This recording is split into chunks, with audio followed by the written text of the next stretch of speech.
In 1996, a young woman sat under studio lights on a British game show and admitted to a room full of strangers that she couldn't afford the fertility treatment she needed to have a baby. She didn't win the money that night, but the next day, someone from the production called her back. An anonymous donor had watched the episode from home. He wanted to quietly pay for the treatment. All of it. £15,000. No name, no photo, no press release. Just a phone call, and then silence. That donor was one of the most famous men on the planet, and nobody found out for 20 years, because he made them promise. Here's the strange thing about George Michael. Millions of people thought they knew him. The sunglasses, the stubble, the voice that could make a stadium go quiet. He sold more than 100 million records. His face was on bedroom walls in 40 countries, and almost none of it was true.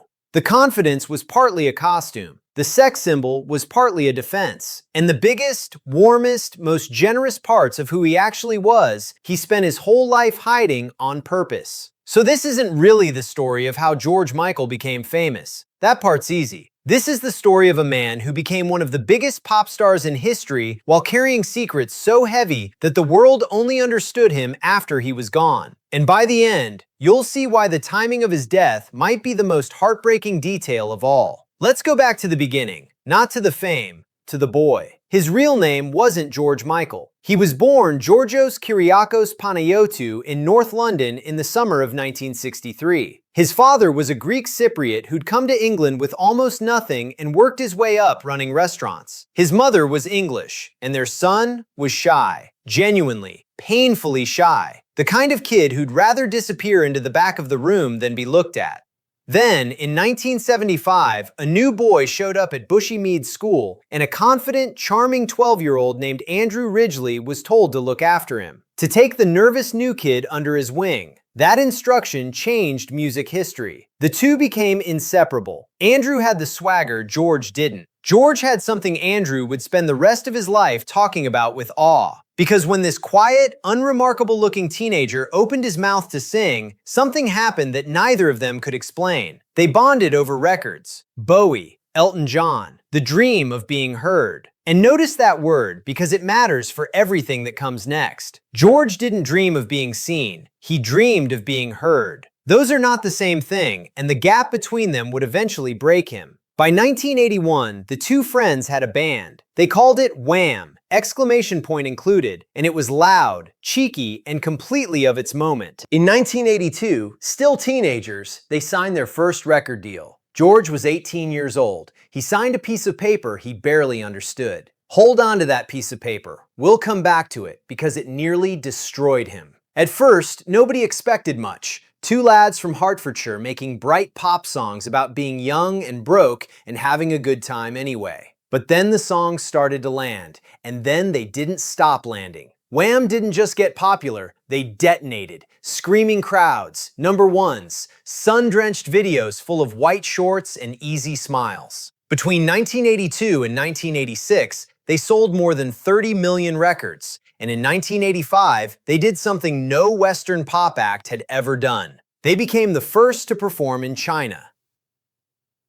But here's a detail most people miss. One of the most famous songs of that whole era wasn't really a Wham song at all. It was George alone. He'd written Careless Whisper back when he was just 17, sketching it out with Andrew in their earliest days. He always said the melody, that aching saxophone line you know the second you hear it, arrived in his head while he was riding a bus to a part-time job. A shy teenager on public transport, quietly composing one of the most recognizable pieces of pop music ever made. And when it came time to actually record it, that nervous kid turned into an obsessive. He put the song through round after round of production across 3 years. He ran through saxophone player after saxophone player until one of them finally played the line exactly the way he'd heard it in his head on that bus. Nobody else in the room could hear the difference. George could. He always could. That's the person hiding inside the heartthrob. Not a lucky pretty boy who got handed a few hits. A meticulous, driven writer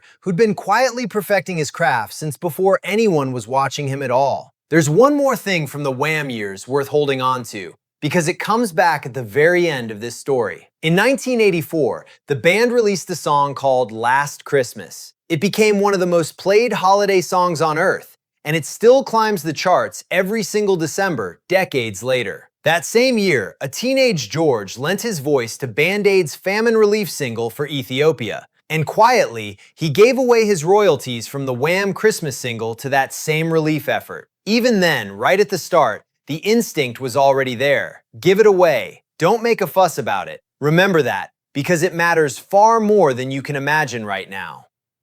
To the outside world, it looked like two carefree kids who'd been handed the perfect life. And Andrew genuinely was that carefree. But George wasn't. And this is where the mask starts to slip into place. Because even as the world screamed his name, George was already quietly figuring out that the person on those posters wasn't the person he was. The confidence was a performance he'd learned from watching his best friend. The image was something he was helping to build, brick by brick, knowing it wasn't quite real. And he was starting to want something Wham could never give him. He didn't want to be adored. He wanted to be respected. He wanted to be taken seriously as a writer, a producer, an artist. So at the absolute height of it all, with the world at his feet, he made a decision that stunned everyone around him. He blew up the band.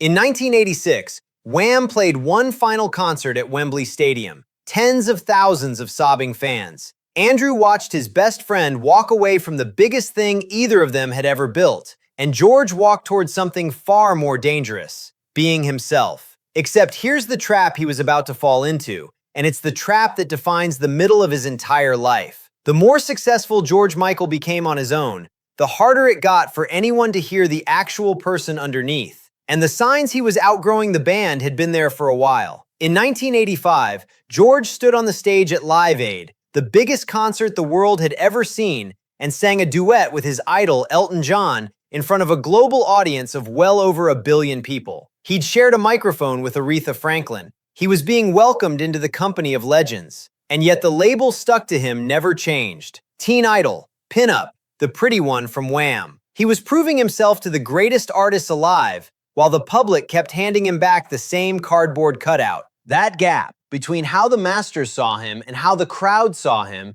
is the wound he'd spend the next decade trying to close. His first solo album was called Faith. He wrote it, he produced it, he controlled every single note. One of its biggest singles was called I Want Your Sex, and it dropped straight into the middle of the AIDS crisis, when the world was frightened of the very word. Radio stations refused to play it. Television buried it in late-night slots, and the outrage did exactly what outrage always does. It made George Michael more of a sex symbol than ever. The harder he pushed to be seen as a serious artist, the more the world insisted on seeing a body instead of a mind. And it didn't just succeed, it became a phenomenon. Somewhere around 25 million copies sold worldwide, 10 million in America alone. 4 #1 singles in the United States. In 1989, it won the Grammy for Album of the Year, the biggest prize in the entire industry. And George Michael didn't show up to collect it. He was so convinced he was going to lose that he didn't even attend. He assumed the award would go to someone more serious, more critically respected. A friend had to phone him afterward and essentially tell him, "You idiot, you won." Read that again because it tells you everything. Here was a man who had just made one of the biggest albums on earth, and he genuinely couldn't believe the industry saw him as anything more than a pretty face who sang catchy songs. The success was enormous. The respect he actually wanted still wasn't there, and that gap ate at him. He looked around at his own fame and he saw a cage, the very image that made him a superstar. The leather jacket, the designer stubble, the smoldering video star was the exact thing stopping people from taking his music seriously. He'd built a mask so beautiful that nobody would look behind it. So in 1990, he did something almost no artist at his level has ever dared to do. He decided to destroy the mask on purpose. His next album was called Listen Without Prejudice, and the title was practically a challenge to his own audience. Please, just listen. Don't look at me. Judge the songs, not the face. To make his point, George refused to promote the record. No interviews, no tour. And most shocking of all, he refused to appear in his own music videos. Think about how insane that was in 1990. This was the age of MTV. Your face was your product. And the biggest sex symbol in pop was telling the world he wanted out of that entirely. In the video for the song Freedom, 1990, directed by a young David Fincher, George didn't appear at all. Instead, a lineup of the world's most famous supermodels mouthed his words. And on screen, one by one, the symbols of his old image were destroyed. The leather jacket torn apart, a jukebox blown up, the guitar engulfed in flames. He was setting fire to the version of himself the world had fallen in love with. It was the boldest artistic statement of his life. However, freedom came at a price. The new album didn't sell the way Faith had, not even close, at least in America. And George became convinced that his own record company had stopped fighting for him, that they'd wanted the sex symbol, and the moment he refused to play that part, they'd quietly abandoned him. Which brings us back to that piece of paper, the contract an 18-year-old had signed without really reading it. In 1992, George Michael did something almost unthinkable. He sued Sony, one of the most powerful entertainment corporations on the planet. He walked into the High Court in London and argued that his contract had trapped him, that it forced him to hand over his music for years while giving him almost no control over his own career. He didn't reach for a polite phrase. He called it, in open court, professional slavery. And the case split people right down the middle, which is exactly why it's worth slowing down on. To his supporters, this was courage, a single artist standing up to an industry that chewed up talent and spat it out. If he won, it could hand power back to musicians everywhere. He wasn't just fighting for himself, he was fighting for every young act who'd ever signed away their life at 18. But there was another way to see it, and plenty of people did. Critics pointed out that George had signed the deal freely, that he'd renegotiated it later as a superstar with the best lawyers money could buy, that the terms he was calling slavery were fairly standard across the whole industry. And on the stand, by some accounts, he came across as wounded and even arrogant, a very rich man complaining about the machine that had made him rich. So, who was right? The court gave its answer in 1994. After 74 days of testimony, the judge sided completely with Sony. He ruled the contract was fair, that George had entered it with his eyes open, and that being unhappy with a deal doesn't make it illegal. George lost. Badly. He'd taken on a giant and been crushed in public. And yet, the story didn't end there. The sheer pressure and publicity of the trial forced Sony back to the table. Within about a year, a deal was struck, and George was released to new labels. He'd lost the battle in the courtroom, but he'd fought his way out of the cage anyway. It just cost him years of his life and a fortune in legal fees to do it. Now, if you're keeping score, you might think you understand George Michael by now. The talent, the control, the fights, the stubbornness.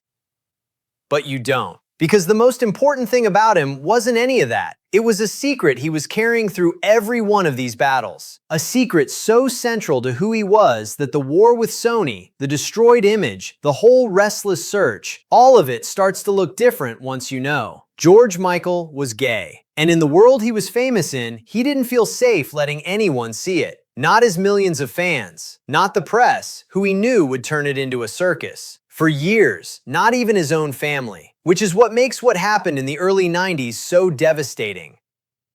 In 1991, at a concert in Rio de Janeiro, George looked across a crowded room and saw a Brazilian dress designer named Anselmo Feleppa. He later described it as something clicking into place the instant he saw him. Like he already knew, he fell completely, helplessly in love. He would call Anselmo the first real love of his entire life, and he said that the fame, the money, all of it just went dim next to how happy he was. For the first time, the man behind the mask had someone who saw the whole person. And then, only months into the happiest stretch of his life, Anselmo got sick. He was diagnosed with HIV in an era when that diagnosis was, for most people, a death sentence. George was terrified. Terrified for Anselmo and quietly terrified for himself. But listen to the loneliness of what he said later. He couldn't fall apart with his own family. He couldn't lean on the people who'd raised him because they didn't even know he was gay. The mask that protected his career had sealed him off from the people who could have held him up. In 1993, Anselmo died from an AIDS-related illness. He was in his 30s. And George Michael, one of the most visible people on earth, had to grieve the love of his life almost entirely in secret. He sank into depression. He turned to smoking, to numbing it, to burying himself in music, because the music was the only place the grief was allowed to come out. That grief became a song. It's called Jesus to a Child, and it's a slow, aching tribute wrapped in the Brazilian rhythms Anselmo had loved. When George performed it and released it, most of the audience had no idea who it was really for. He hid the truth in plain sight, in innuendo, because he still couldn't say it out loud. And then, quietly, he did something with that song that nobody knew about for years. But hold that thought, because we're not done with the losses. In 1997, George lost his mother Leslie to cancer, another pillar gone. He was still reeling from Anselmo. Now the woman who'd raised him was gone too. And a man who was already good at hiding pain now had a fresh well of it to hide. Which brings us to the single most humiliating day of his public life, and strangely, one of the most liberating. April 1998, Beverly Hills. A leafy little park across the street from one of the most famous hotels in the world. George Michael walked into a public restroom, not knowing that an undercover police officer was waiting inside as part of a sting operation. He was arrested for a lewd act. He was alone at the time. He was fingerprinted, jailed for a few hours, and released. He gave police his real name, Georgios Panayiotou, singer, and within days, it was everywhere. For a certain kind of newspaper, this was the story of the decade. One of the biggest stars in the world outed in the most tabloid-friendly way imaginable. The headlines were cruel. The jokes were merciless. A lot of people assumed this was the end of him, the moment his career would quietly die of embarrassment. Here's what George did instead. He refused to be ashamed. Within days, he went on television and calmly confirmed what the world had just found out. He was gay. He'd been gay his whole life. He talked about Anselmo. He talked about his mother. He essentially told the press, "You think you've exposed me, but all you've done is free me." The secret he'd guarded for 20 years, the thing that had cost him the ability to grieve, was suddenly just out. And it couldn't hurt him anymore because he stopped letting it. Then he did something almost nobody in his position would have had the nerve to do. He turned the whole disaster into a joke on his own terms. His next single was called Outside. And in the video, George Michael dressed up as a police officer and danced in a public restroom turned disco, laughing directly at the incident that was supposed to destroy him. The arresting officer was so upset by the parody that he tried to sue for millions. It was defiance as pop music. What was meant to be his humiliation, he flipped into the moment he finally stopped hiding. And it's right here, once you understand a lifetime of hiding, that the real George Michael comes into focus. Because there was one more thing he was hiding, the single most extraordinary thing about him. And unlike the rest, this secret wasn't about fear. It was about goodness he refused to take credit for. Remember the woman on the game show and the 15,000 pounds that appeared out of nowhere? After George died, story after story like that came pouring out. Because it turned out that for decades, one of the richest entertainers in Britain had been quietly giving enormous amounts of his money away and going to real effort to make sure nobody ever found out. Remember that teenager who quietly handed over his Christmas royalties for Ethiopia back before he was even properly famous? That wasn't a one-time gesture. It turned out to be the very first visible crack in a pattern that ran silently through his entire life, from that first donation all the way to the end. The founder of a children's charity called Childline revealed that George had given them millions of pounds over the years. Millions. And that he was absolutely determined that it stay private so that no one outside the charity would ever know how much he'd done. Remember Jesus to a Child, the song he wrote for Anselmo? He quietly donated all of its royalties to that charity for children who had no one else. He gave the royalties from his famous duet with Elton John to an HIV charity, the Terrence Higgins Trust, in honor of the man he'd lost. After his mother died of cancer, he quietly became a steadfast supporter of Macmillan Cancer Support, and a decade later, he played a free concert just for nurses as a thank you for the care his mom had received. And it wasn't only the big institutions, it was strangers. According to people who came forward after his death, George once overheard a woman crying in a cafe because she was drowning in debt. He reportedly wrote her a check for a huge sum, handed it to a waitress to pass along, and left before she could even thank him. A student nurse working behind a bar to pay off her loans was reportedly left a tip of thousands of pounds. A radio charity drive would get a call at the same time every year from the same anonymous donor, with a donation so large the presenter never forgot it. One volunteer said George had quietly worked shifts at a homeless shelter and made the staff swear not to tell a soul. Now sit with the contradiction at the heart of this man. While the tabloids chased him through parks and printed his worst moments in giant type, he was, at the very same time, secretly keeping entire charities alive and rescuing strangers he would never meet. The public was handed a caricature, a punchline, a scandal, and the real person was out there, in the dark, quietly changing lives and making everyone promise to keep it quiet. Why? Why hide the one thing that would have made the whole world love him more?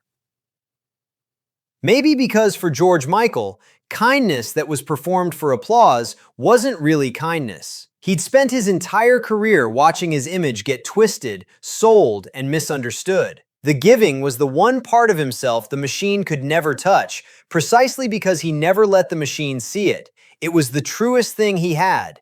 And truth, for George, had always been something you protected by keeping it hidden. But time was running out, and he was quieter now. The years that followed were harder than the public ever fully saw. There were struggles with drugs. There were run-ins that gave the tabloids fresh headlines and fresh cruelty. The man who'd once filled stadiums pulled further and further back from view, until whole stretches went by without a sighting. Friends would later say, gently, that his body had simply absorbed too much over the years. That underneath the reclusiveness, something had been quietly wearing down.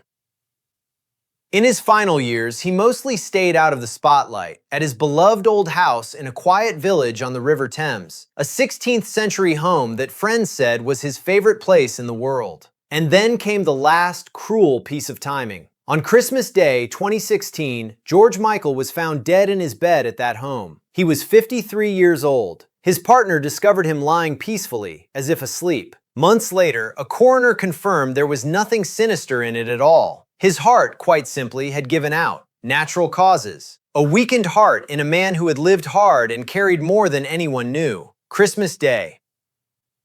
Think about what that date meant in his story. This was the man whose song Last Christmas plays in every shop every December all over the world, year after year. This was the man who released his tribute to his lost love at Christmas. The founder of that children's charity said it out loud in her grief. That Christmas, the season tied to his kindness and his greatest song, would now forever be the season the world lost him. His voice fell silent on the one day of the year his voice is impossible to escape. And that's when it happened. That's when the strangers started coming forward. The IVF donation, the cafe, the homeless shelter, the millions given in secret. Piece by piece, the world finally began to assemble the man who'd been standing behind the mask the entire time. So let's go back to where we started, to the version of George Michael you thought you knew. The sunglasses, the confidence, the unforgettable voice on the radio. Almost none of it was the whole truth. Behind the sex symbol was a shy boy from North London who only ever wanted to be heard,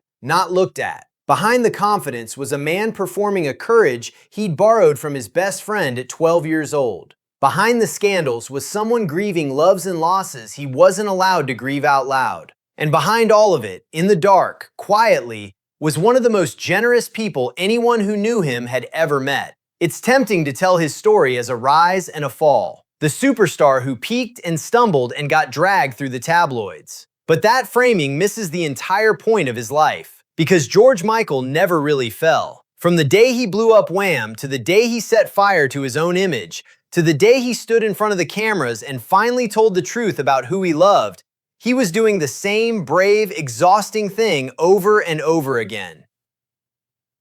He was fighting his way out from behind the mask, toward the freedom to make what he wanted, the freedom to love who he loved, the freedom to give without being seen. He just never got to a place where the world would let him take the mask off completely and still be safe. That's the real tragedy. Not that he sold fewer records one year than another. Not that a newspaper laughed at him. But that a man this kind spent so much of his life convinced he had to hide the best parts of himself. And maybe that's the reason his story still lands so hard all these years later. Not the 100 million records, not the awards he didn't even show up to collect, but the reminder buried inside it. That behind almost every famous face you think you understand, there's a real human being, carrying things you can't see, fighting battles you'll never hear about, And sometimes, if you're very lucky, doing quiet, enormous good in the dark and asking the whole world to please just this once never find out. George Michael asked for that his entire life, and the moment he was gone, the world finally refused to keep the secret.